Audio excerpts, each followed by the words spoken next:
అంతమందిలో మీరు మాట్లాడింది నాకు నచ్చలేదు. మీరంతవరకు వెళ్ళాక నేను ఇంతవరకు రాకూడదా? రేయ్, రోజా కూడా అంతమందిలోనే ఇష్టం వచ్చినట్టు వాగింది. తనన్నవి తప్పు కదా? నేనన్నవే నీకు పొడుచుకొచ్చిందా? అయినా నేను నీ స్కిల్ గురించి మాట్లాడాను. అంతా నేనే చేశాను అన్న అహంకార ధోరణితో నువ్వు అంటుంటే అన్నానురా. దాన్ని నువ్వు పర్సనల్గా ఎందుకు తీసుకుంటున్నావు? ఆస్తి రాసిచ్చేమనేంత వరకు ఎందుకు వెళ్తున్నావు? ఎందుకంటే మనది బిజినెస్ ఫ్యామిలీ డాడ్. బిజినెస్ అనే వేరులోంచే ఈ వంశం వృక్షంగా మారింది. ఇందులో బిజినెస్ వేరు, ఫ్యామిలీ వేరు, పర్సనల్ వేరు అనేది ఉండదు. వేటికవే వేరు వేరు అని ఇప్పుడు కొత్తగా విభజించి చెప్పకండి. వేరు అనేది అస్సలు ఎక్స్పెక్ట్ చేయకండి. ఆ స్టేజ్ దాటిపోయింది. ముందు మాది మాకిచ్చేయండి. అరుణ్, ఎస్,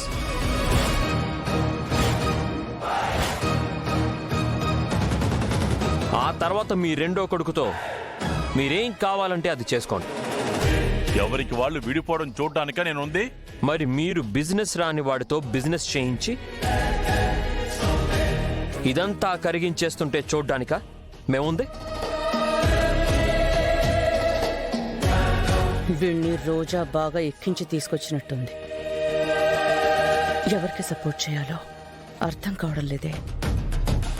కరెక్టే కదా డాడ్? అరుణ్, వాడిని నిరూపించుకోవడానికి వాడికి ఏదో అవకాశం అనుకోవచ్చుగా. వ్యాపారంలో ఆలే రానివాడు ఎగ్జామ్ పాస్ అయిపోతాడని అనుకునేది గాల్లో దీపం పెట్టడమే మావయ్య గారు. ముందు దీన్ని కొట్టాలి. అంతే కదా మావయ్య గారు.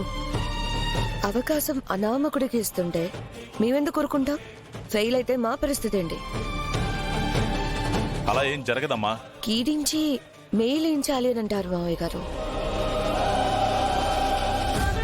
మీ ఛాలెంజ్ వల్ల జరిగేది ఇదే అని క్లియర్గా తెలిసిపోతున్నా మేము జాగ్రత్త పడకూడదా?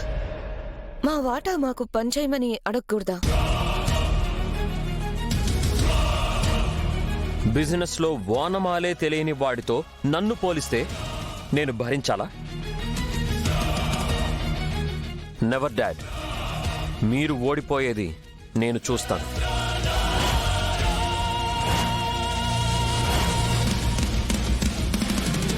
అన్నయ్య,